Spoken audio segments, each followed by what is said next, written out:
In today's You Ask, I Answer, Rob asks, our dashboards, our analytics dashboards, are filled with data, but people have complained that they're not helpful or useful. What can I do to fix this? Great question, very common question. One of the chief issues with analytics today is that we just kind of back up the truck and just pour the data on people's desks instead of providing useful insights. There's a reason why my company's called Insights instead of Analytics, right? So how do we approach this? How do we fix this problem? You got to do sort of 6 things in order to help fix this problem. Number 1, we need to assess who is the dashboard for. There's a rule of thumb I use with dashboards. Every organizational level needs its own dashboard. So the marketing analyst's dashboard should not be the CMO's dashboard. They have very different roles. They have very different functions in the organization. They need different information to do their jobs well. So every level needs its own dashboard, unless like you work at this crazy company where there's like 40 levels of employee between top and bottom, in which case maybe every 2 levels can be clustered together. But fundamentally, when we're doing marketing dashboards, we need to ask, is this dashboard going to help this person do their job better? And so every level needs its own dashboard. The CMO's dashboard should not even be the CEO's dashboard. They do different things. They have different P&L responsibilities. Second, making a list, inventory, the data and the analytics they're currently sharing and where they're coming from. So that's important, because if you don't know that, you may have all sorts of quality issues.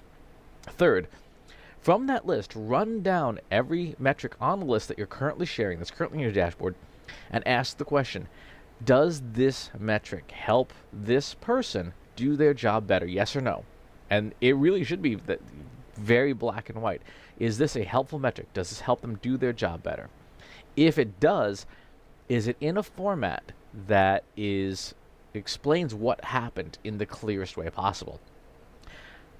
There's so many good visualization tools out there. IBM Watson Analytics, Tableau, Click, Power BI, all these different tools, and they all have these really cool visualizations that can show you your data in all sorts of different ways. And I love doing stuff like that.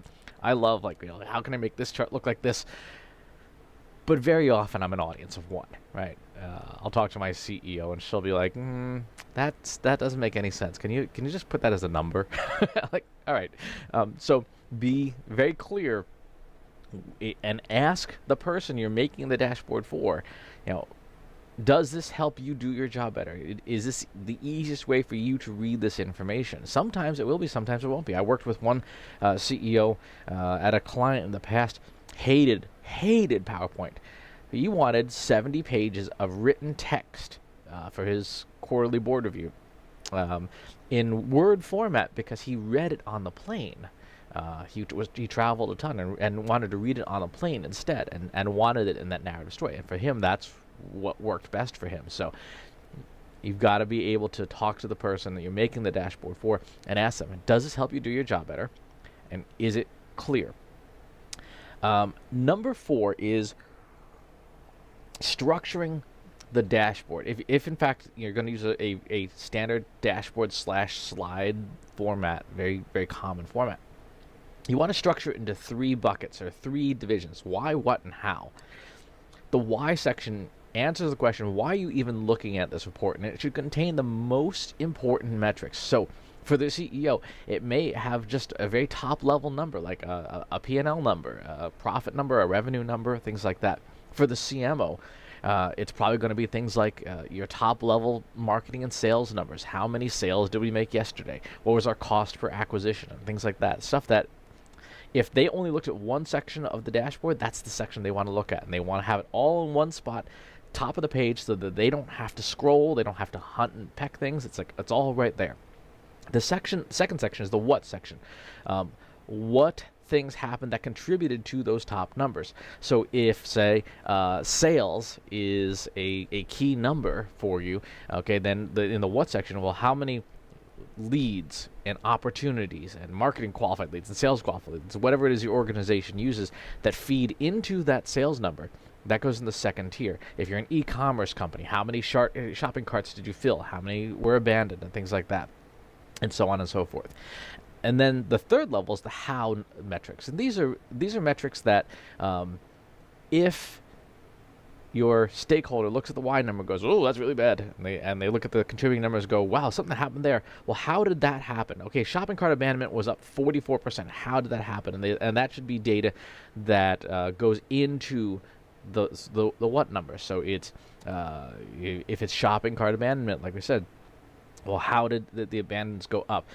Maybe there's site uptime or time on site or things like that. But whatever the case may be, you want the Y numbers. If they're all good, that's all that your stakeholder needs to look at. Yep, traffic was up 3% yesterday. Cool. That's all I need to know. I'm going to go to my meeting with the CEO now. If the number's 4% down, okay, what happened? Well, let's see. Traffic went down. What's the thing here? What number which feeds into traffic? Oh, look at that. Social media, kind of off. And then go into the third level. And go, oh, look at that. Facebook changed its algorithm, or Facebook stopped sending us traffic.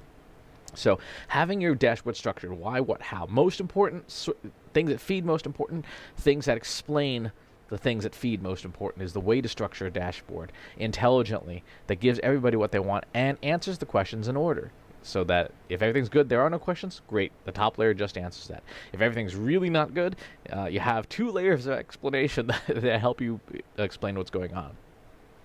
Number 5, remember Avinash's rule. Avinash Kaushik, the blogger who writes the Occam's Razor blog, fantastic analytics guy. Follow him if you don't already. Has this rule: the higher up a report goes in your organization, the less data that has in it, and the more narrative and story and explanation. When you do a report for the CEO or the board, it may have 3 pieces of data on it, and then you have to provide the narrative that explains the 3 pieces of data in the context that the reader wants in order to make sense of it. So it's really important. Again, it goes back to the first tip about who's reading the report, what level of the organization. Everyone has their own. And finally, more of a reminder for number 6, the function of analytics is to explain what happened, to show what happened. It literally means to unlock, to loosen up, right? It's from the Greek, analyne. Analytics does not explain why, at least not descriptive analytics, which is what we have in dashboards, right? Our job as marketing analysts or as marketing technologists or as marketing leaders is to explain why. So you can give the report to somebody, but they need our help to explain why things happen. And for us, diagnostic analytics, which is the second rung on the analytics success ladder, is still largely a human job, right? There is no way Google Analytics is going to tell you that yesterday Facebook changed its algorithm. There is no way that your marketing automation software is going to tell you that yesterday a politician made a big change and threw the markets into chaos, right? That is our job. And so being able to provide those insights, those things that explain why is so critical to dashboards. They're the context around the dashboard, or in some cases they're on the dashboard itself. Again, that CEO dashboard has 3 numbers and long explanations about each of them so that they have the context. So, Rob, that's how you make your dashboards helpful or useful. Pull back the amount of data, ask those questions, and run down that list of 6 things to do to make your dashboards so much better and so much more useful to your organization. As always, thank you for watching. Subscribe to the YouTube channel and to the newsletter and stuff, and I'll talk to you soon. Take care. If you want help with your company's data and analytics, visit braintrustinsights.com today and let us know how we can help you.